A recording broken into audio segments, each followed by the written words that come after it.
Your honour, मेरे काबिल दोस्त डिफेंस काउंसिल के लिए अब ये केस घूम फिर कर सिर्फ और सिर्फ धर्म धर्म धर्म धर्म धर्म धर्म धर्म धर्म धर्म और धर्म से बढ़कर और कुछ है ही नहीं।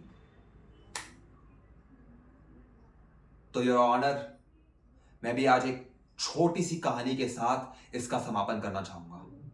कृपया करके इजाजत दी जाए। धन्यवाद।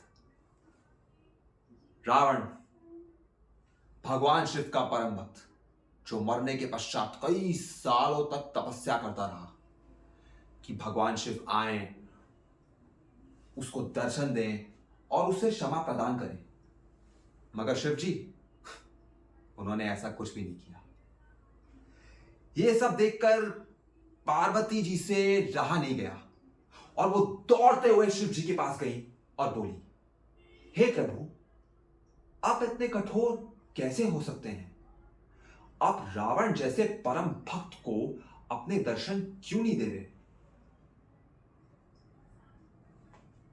इस पर शिव जी मंद मंद मुस्काए और कहा, हे पार्वती, इस संसार में कुकर्म को 3 भागों में बांटा गया है। पहला पाप जो इंसान जाने अनजाने में कर देता है, जिसका निवारण प्रायश्चित करके या माफी मांग के या किसी और रूप से किया जा सकता है।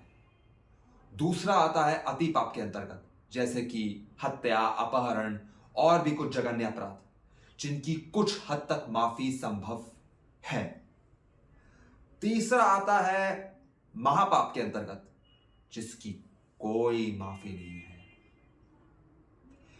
इस पर पार्वती जी ने शिव जी को टोका और पूछा, हे प्रभु, किंतु रावण ने तो सीता का सिर्फ अपहरण किया था, तो ये तो अति पाप के रूप में आना चाहिए। आप इससे महापाप का रूप क्यों दे रहे हैं?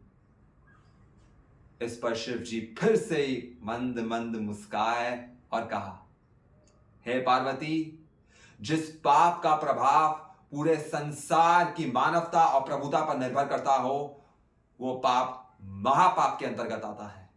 मैं रावण को माफ कर देता अगर उसने रावण बन के सीता का अपहरण किया, किंतु उसने एक साधु का भेष धारण किया, जिसका प्रभाव पूरे संसार के साधुत्व और सनातन धर्म पर सदियों तक रहेगा और जिसकी कोई माफी नहीं है।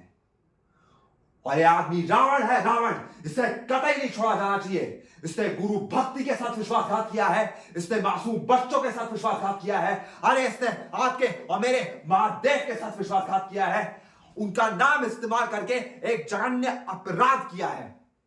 So therefore I claim a death penalty to be hanged till death.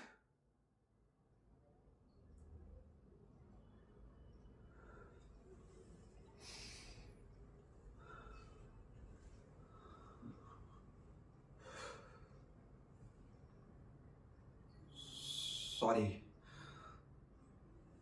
थोड़ा तेज बोल दिया।